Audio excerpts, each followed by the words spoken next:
বগুড়া ২ আসনের সংসদ সদস্য ও স্থানীয় সরকার পল্লী উন্নয়ন সমবায় মন্ত্রণালয়ের প্রতিমন্ত্রী মীর শাহে আলমকে ঘিরে সাম্প্রতিক সময়ে সামাজিক যোগাযোগ মাধ্যম ও বিভিন্ন অনলাইন প্ল্যাটফর্মে ধারাবাহিকভাবে সমালোচনামূলক প্রতিবেদন এবং মানহানিকর কন্টেন্ট প্রকাশ করা হয়েছে।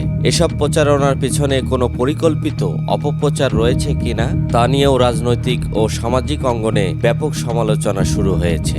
অনুসন্ধানে দেখা যায় কয়েকটি ফেসবুক পেজ ও অনলাইন প্ল্যাটফর্ম থেকে প্রতিমন্ত্রী ও তার পরিবারের বিরুদ্ধে দুর্নীতি, অনিয়ম, টেন্ডার নিয়ন্ত্রণ, ব্যবসায়িক সুবিধা সহ বিভিন্ন অভিযোগ তুলে ধরা হয়েছে। এর মধ্যে বগুড়া গাবতলী উপজেলার বাগবাড়ি এলাকায় প্রধানমন্ত্রী তারেক রহমানের সফর উপলক্ষে একটি কাঁচা রাস্তা জরুরি ভিত্তিতে সাময়িক সংস্কারকে ভিত্তি করে দুর্নীতির অভিযোগ তোলা হয়। কিছু সংবাদ ও কন্টেন্টে এ ঘটনার সঙ্গে প্রতিমন্ত্রীর সম্পৃক্ততা উল্লেখ করে দুর্নীতির হাস্যকর অভিযোগ আনা হয়। বিষয়টি সংশ্লিষ্ট বাস্তবায়নকারী সংস্থার বক্তব্যে ইতিমধ্যে পরিষ্কার হয়েছে। তবে অনুসন্ধানে দেখা গেছে প্রকাশিত অধিকাংশ প্রতিবেদন ও ভিডিও কন্টেন্টে অভিযোগের পক্ষে সুস্পষ্ট দালিলিক প্রমাণ উপস্থাপন করা হয়নি।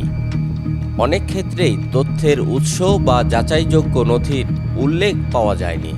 স্থানীয় নেতৃবৃন্দ ও বিশ্লেষকদের মতে এসব সংবাদ ও প্রচারণার পিছনে প্রতিমন্ত্রীর রাজনৈতিক প্রতিদ্বন্দ্বীদের পাশাপাশি মন্ত্রণালয়ের বিভিন্ন দপ্তর ও অধিদপ্তরের কিছু প্রভাবশালী কর্মকর্তারও সংশ্লিষ্টতা থাকতে পারে। এদিকে প্রতিমন্ত্রীর বিরুদ্ধে প্রকাশিত বিভিন্ন কন্টেন্ট বিশ্লেষণ করে দেখা যায়, সংবাদ প্রকাশের পর সংশ্লিষ্ট কয়েকটি ফেসবুক পেজের ফলোয়ার অস্বাভাবিক হারে বৃদ্ধি পেয়েছে। একই সঙ্গে বিভিন্ন পোস্ট ও ভিডিও অর্থের বিনিময়ে বুস্ট করে ব্যাপক প্রচারণা চালানো হয়েছে বলে অনেকে মনে করেন। ফলে বিষয়টি পরিকল্পিত প্রচারণার অংশ কিনা তা নিয়েও প্রশ্ন উঠেছে। প্রধানমন্ত্রী নিজেই তার মায়ের নামে বিভিন্ন প্রতিষ্ঠানের নামকরণ করতে নিষেধ করেছেন।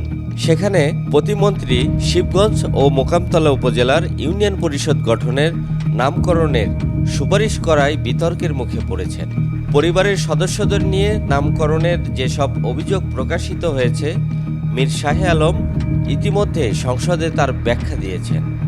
রাজনৈতিক বিশ্লেষকদের মতে দেশের বিভিন্ন পর্যায়ের দুর্নীতি ও অনিয়ম নিয়ে চলমান আলোচনার মধ্যে কোনো জনপ্রতিনিধি যখন প্রকাশ্যে অনিয়মের বিরুদ্ধে অবস্থান নেন, তখন অনেক সময় স্বার্থ সংশ্লিষ্ট গোষ্ঠী তার বিরুদ্ধে নেতিবাচক প্রচারণা চালানোর চেষ্টা করতে পারে।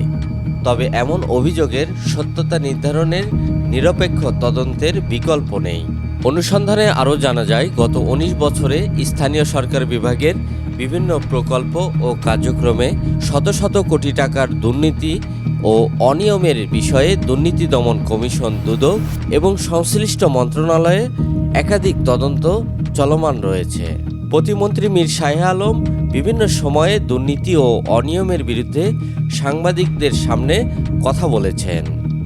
স্থানীয় নেতৃবৃন্দের একটি অংশের দাবি, দুর্নীতি বিরোধী অবস্থানের কারণেই তাকে রাজনৈতিকভাবে হেয় প্রতিপন্ন ও জনসম্মুখে বিতর্কিত করার অপচেষ্টা চালানো হচ্ছে। এদিকে প্রতিমন্ত্রীর বিরুদ্ধে যেসব অভিযোগ উঠেছে সেগুলোর স্বচ্ছ ও নিরপেক্ষ তদন্ত হওয়ার প্রয়োজন বলে সংশ্লিষ্ট মহল মনে করছেন, যাতে প্রকৃত সত্য জনগণের সামনে উঠে আসে।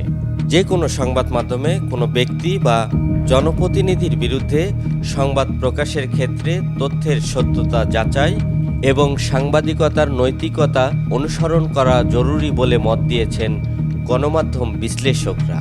এ বিষয়ে প্রতিমন্ত্রী মীর শাহে আলমের বক্তব্য না পাওয়া গেলেও শিবগঞ্জ উপজেলা বিএনপির সাধারণ সম্পাদক অ্যাডভোকেট আব্দুল ওহাব বলেন, দেশের উন্নয়ন বাধাগ্রস্ত করতে ও সরকারের ভাবমূর্তি ক্ষুণ্ণ করার লক্ষ্যে একটি মহল অপপ্রচারে লিপ্ত হয়েছে।